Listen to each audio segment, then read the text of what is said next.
Radio Wales. It is exactly 10 years to the day since jihadist brothers Saeed and Sharif Kouachi burst into a meeting at the Paris office of the weekly satirical newspaper Charlie Hebdo, killing most of the editorial staff.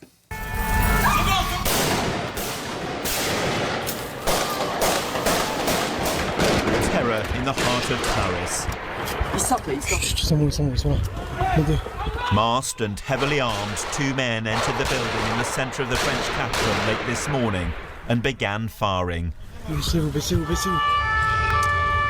By the time they'd stopped, at least 12 people were dead. Many others were seriously injured. The police were quickly on the scene, only to come under attack themselves.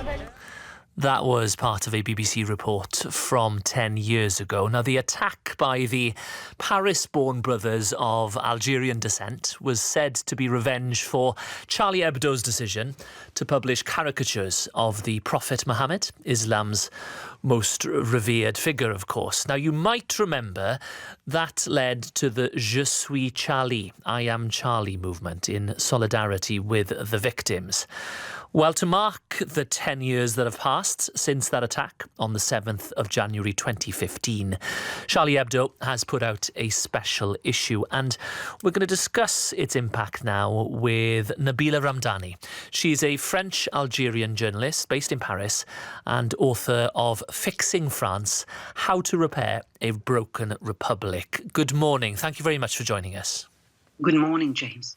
What do you remember of the 7th of January 2015 and this attack on the Charlie Hebdo office?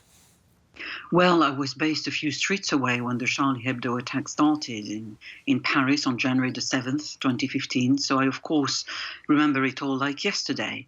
There was a massive shock about what happened, even though there had been very sinister warnings beforehand, including a firebomb attack on Charlie Hebdo's offices and indeed death threats.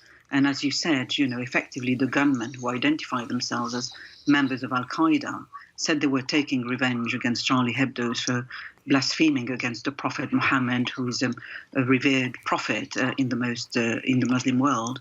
And Muslims were amongst the first victims, just as they were in subsequent terrorist attacks in Paris. And there is absolutely no doubt that everybody of right mind came together to condemn the absolute barbarity of what happened, no matter what their backgrounds. And two things can be true at the same time.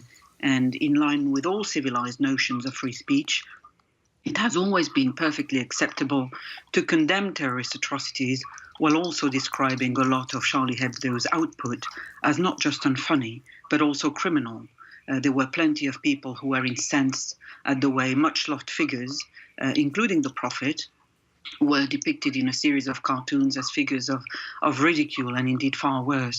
The Prophet was linked to all kinds of acts of evil in a manner that can only be described as violent and pornographic, and indeed in breach of hate laws that were never upheld.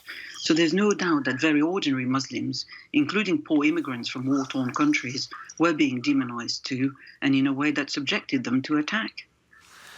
It obviously, as we remember, triggered a huge debate about free speech and where the line is, where we need to curtail it and ensure that it doesn't go too far. 10 years on, where is that debate in France now? Well, that's quite right. I mean, following the attacks, again, in which people from all kinds of backgrounds and faiths were killed, world leaders joined vast crowds on the streets 4 days later in what became known as the Great Je suis Charlie, I am Charlie march.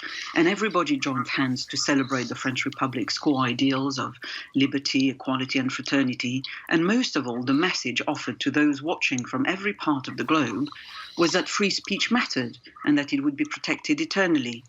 10 years later, the Charlie Hebdo legacy certainly lives on. The magazine is still published and receives government security grants.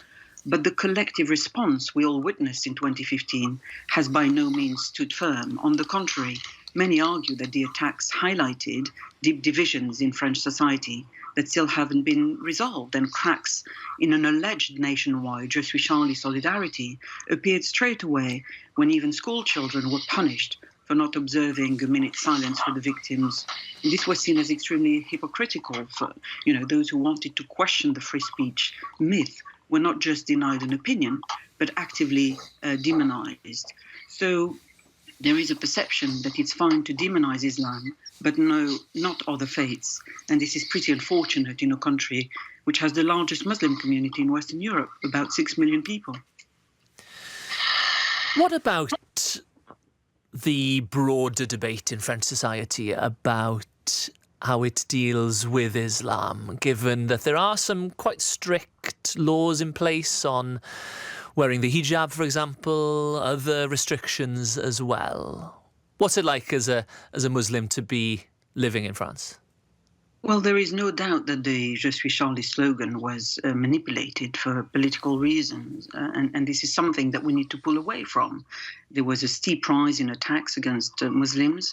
Less than 2 weeks after the attacks, the then Prime Minister Manuel Valls said that there was a social, ethnic and territorial apartheid, as far as people from ethnic and religious minority backgrounds were concerned, who are largely live on the marginalized suburbs outside of Paris.